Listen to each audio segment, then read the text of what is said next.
Neno lako ni nuru ya wokovu wangu.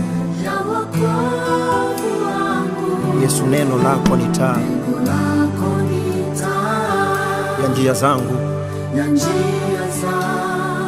Neno lako ni nuru